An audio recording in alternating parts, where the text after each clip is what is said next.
आजकल हर किसी को परफेक्ट बनना है। यदि हम अपनी उपलब्धियों और दक्षता को जांचना शुरू कर देते हैं तो हम सच में आगे बढ़ सकते हैं। अपनी तुलना दूसरों के साथ करना बहुत आम बात है और इनसे जलन का अनुभव होना भी सामान्य गुण है। लेकिन जब आप अपनी क्षमताओं के बारे में सोचे बिना सिर्फ अपनी कमियों को सोचकर परेशान होते हैं तो आप गलत रास्ते पर जा रहे हैं। यह आपकी कमजोरी हो सकती है और यहाँ तक कि यह आपको अपने जीवन के कुछ अनमोल पहलुओं का आनंद लेने से भी रोक देती है। दूसरे लोगों के साथ निरंतर की जा रही तुलना आपके आत्मसम्मान को कम कर देती है और इससे आपको अपने ही बारे में बुरा लगने लगता है। नमस्कार दोस्तों, आज की कहानी जीवन में किसी से तुलना न करें इस पर आधारित है। तो आप कहानी के बातों में खो न जाए इससे पहले हमारे चैनल को सब्सक्राइब कर लें और हाँ, बेल आइकन दबाना न भूलें। तो चलिए कहानी शुरू करते हैं।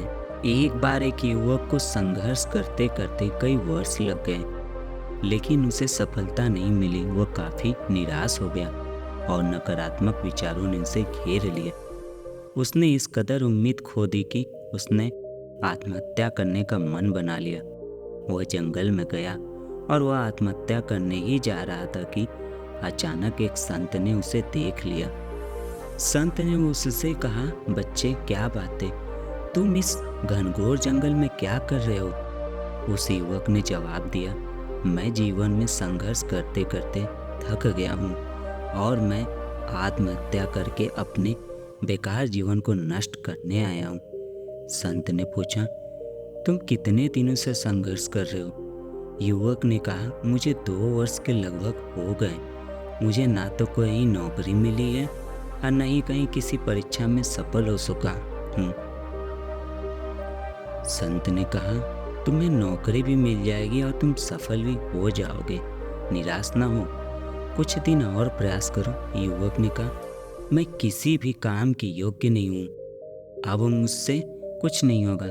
जब संत ने देखा कि युवक बिल्कुल हिम्मत हार चुका है तो उन्होंने उसे एक कहानी सुनाई। कहानी इस प्रकार है। एक बार ईश्वर ने 2 पौधे लगाए, एक बांस का और एक फर्न का, जो पत्तियों वालों का होता है। फर्न वाले पौधे में तो कुछ ही दिनों में पत्तियां निकल आई और फर्न का पौधा 1 साल में काफ़ी बढ़ गया, पर बांस के पौधे में साल भर में कुछ नहीं हुआ। लेकिन ईश्वर निराश नहीं हुआ। दूसरे वर्ष में भी बांस के पौधे में कुछ नहीं हुआ, लेकिन फर्न का पौधा और बढ़ गया। ईश्वर फिर भी निराश नहीं दिखाई दिए। तीसरे वर्ष और चौथे वर्ष भी बांस का पौधा वैसा ही रहा, लेकिन फर्न का पौधा और बड़ा हो गया। ईश्वर फिर भी निराश नहीं हुआ। फिर कुछ दिनों बाद बांस के पौधे में अंकुर फूटे और देखते ही देखते कुछ ही दिनों में बांस का पेड़ काफ़ी ऊंचा हो गया। बांस के पेड़ को अपनी जड़ों को मजबूत करने में 4-5 साल लग गए। संत ने युवक से कहा कि यह आपका संघर्ष का समय, अपनी जड़ें मजबूत करने का समय है। आप इस समय को व्यर्थ नहीं समझे एवं निराश न हो। जैसे ही आपकी जड़ें मजबूत परिपक्व हो जाएंगी, आपकी सारी समस्याओं का निदान हो जाएगा। आप खूब फलेंगे, फूलेंगे, सफल होंगे और आकाश की ऊंचाइयों को छुएंगे। आप स्वयं की तुलना अन्य लोगों से न करें, आत्मविश्वास नहीं खोएं। समय आने पर आप बांस के पेड़ की तरह बहुत ऊंचे हो जाएंगे, सफलता की बुलंदियों पर पहुंचोगे। बात युवक के समझ में आ गई और वो पुनः संघर्ष के पथ पर चल दिया।